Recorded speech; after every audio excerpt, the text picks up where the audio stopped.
track. I've always had a love for music.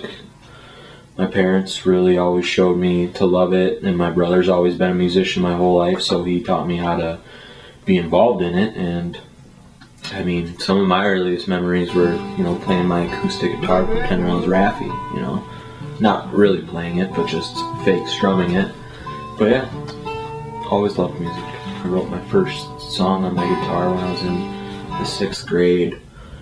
So I was always really interested in making music just because it's just in a form of expression.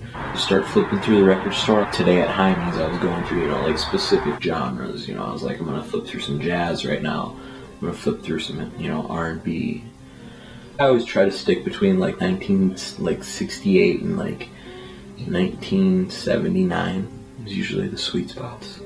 Well, just start finding sounds you want to use, like that's half the reason people sample is because, if I took a guitar now and tried to record something, in my ears, it doesn't sound like it did back in the 70s and 60s and even up into the 80s. And I think there's just a substance to the sound of instruments. So I think that's why a lot of people started getting really into sample-based hip-hop. And so yeah, you just find a really good sound that you like.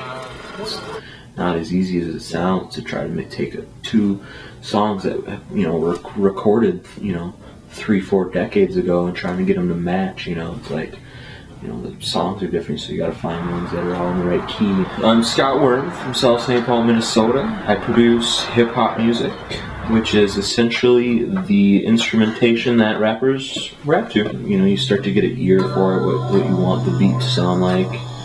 And then you just go start flipping through more records. I remember always seeing the videos, rap videos and stuff, and always have some dude on the background just rocking out on MPCs.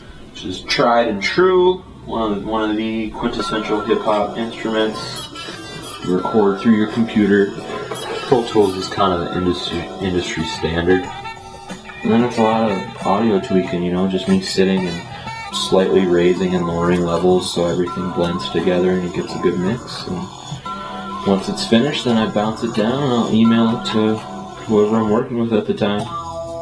Private sectors, there's 4 of us right now. There's 3 rappers, and then I'm just pretty much the house producer right now. Nobody's ever heard of, Scott Worm, Swarm Beats or whatever, I choose to call myself at the time. If I'm working at a liquor store till I die, I'll still be making music.